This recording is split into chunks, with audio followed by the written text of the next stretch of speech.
Hello everyone, I am Robert Alapad of Group 10 and I will be the first to discuss in the group. Our team will discuss some general principles which comprise the electic method in teaching language and the basic classroom techniques. So guys, let's get started.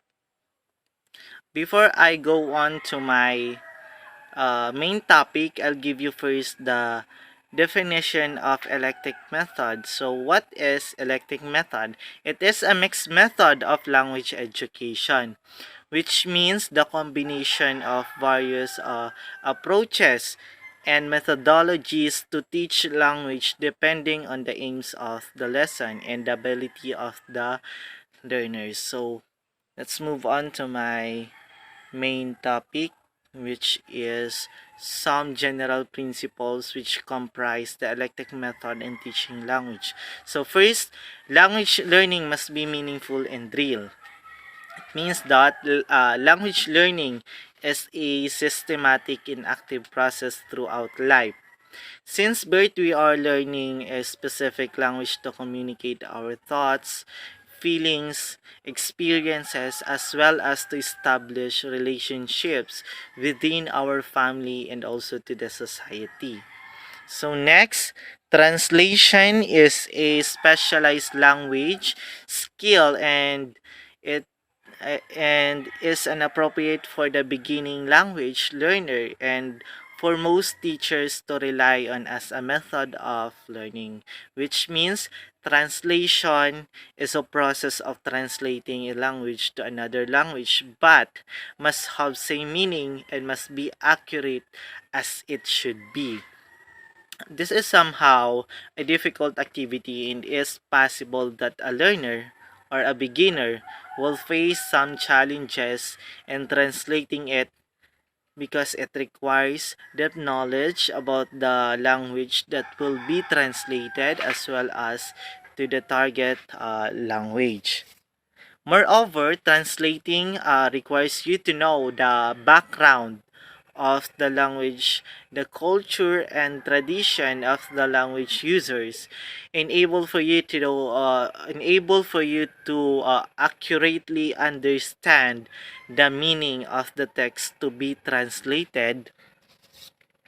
Though there are various types of translating, it is very important to be sensitive to the meaning of the text. So, number three,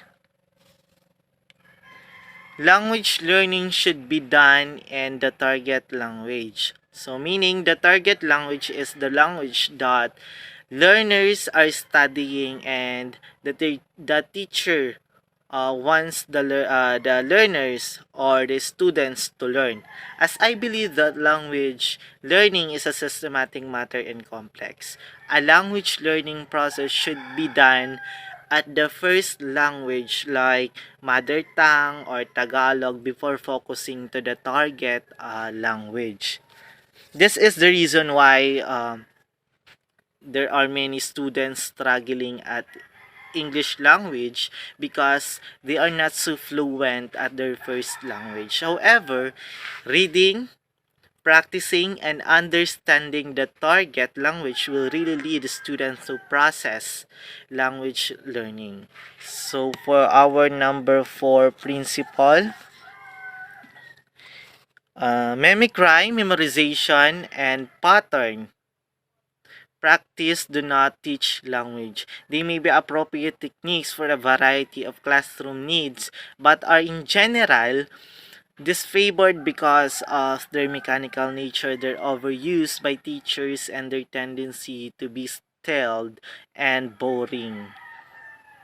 Yes, mimicry, memorization, and practice pattern do not teach the language because learning requires comprehension. The learner should not taught uh, a specific rule or memorize a specific rule. Instead, the learner should know why and how the rules or concept should be applied in a specific context. Learning a language comes naturally with the use of some classroom instructional materials and good lecture. For our number 5 principle, reading aloud, while useful during the decoding stage, do not teach reading. It promotes word reading and does not allow for normal regressions in reading, nor does it facilitate comprehension. Meaning, comprehension is the understanding and interpretation of what is read.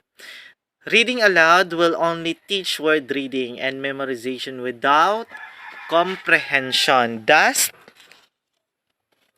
there are other strategies that promotes reading and comprehension, such as using the prior knowledge of the students, visualizing, predicting, questioning, and making inference. Means you give examples, explanation related to the text, but doesn't explicitly said by the text. So that's all my report, and other principle will be discussed by the next discussant. So thank you.